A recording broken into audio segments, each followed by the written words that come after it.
Well, as you can see, I'm not an expert at removing heavy, full sheets of plasterboard, especially since they've got a bit of moisture in them and they're even heavier than normal. What can you do, eh? Job's got to get done. I think I might leave these two for when I'm slightly more competent and just get on with removing the glass fibre insulation. That seemed a good use of time. And I'll get out the remainder of these screws which just pull through the plasterboard. They obviously they had jointed over some of the screws, so couldn't even see them. Not helpful.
So, done for that half.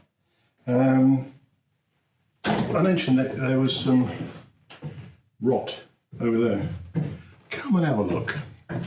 Oh, so there was a leak at some stage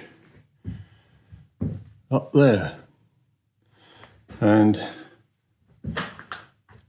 this beam here, oh look, it just peels away. The floorboards, I mean, this is just not good. But the other thing to notice is each of the beams, or joists, whatever you want to call them, joists, they are cemented into the end wall. So if I'm going to raise this ceiling, raise these joists, that means I've either got to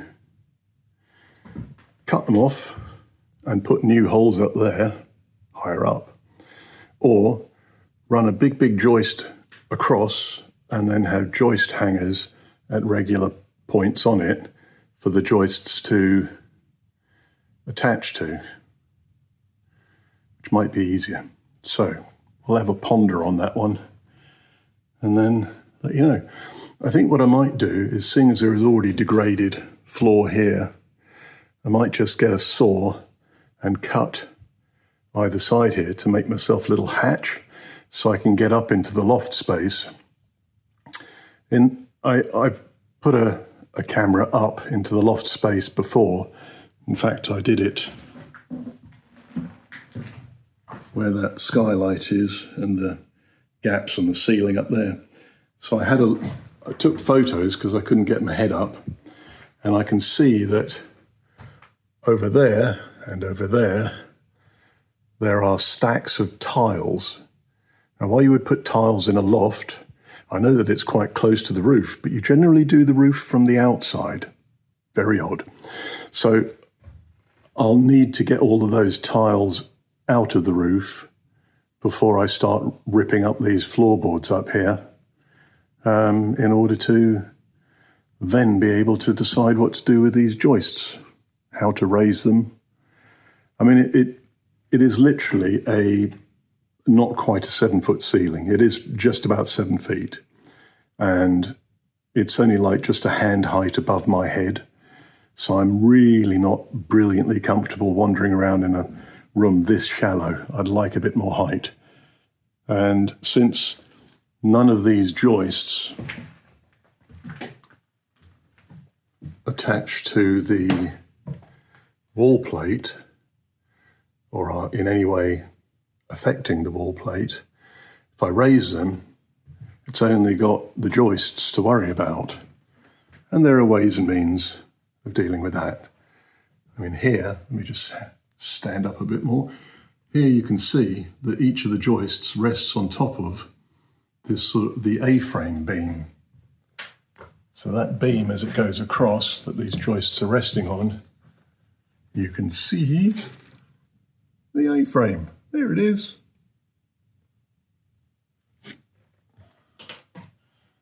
So that's a little bit more progress. I'm going to go downstairs and get a drink. I might carry on with that plasterboard there in a second. I mentioned this plywood panel that was going across above the beam. I thought it was hiding another beam, but it's not. What it's hiding is chewed up glass fibre wool. There's the king post that goes up to support the ridge of the roof. But it's just got insulation behind it. So that's kind of interesting, I suppose. Anyway, just thought you might want to see it.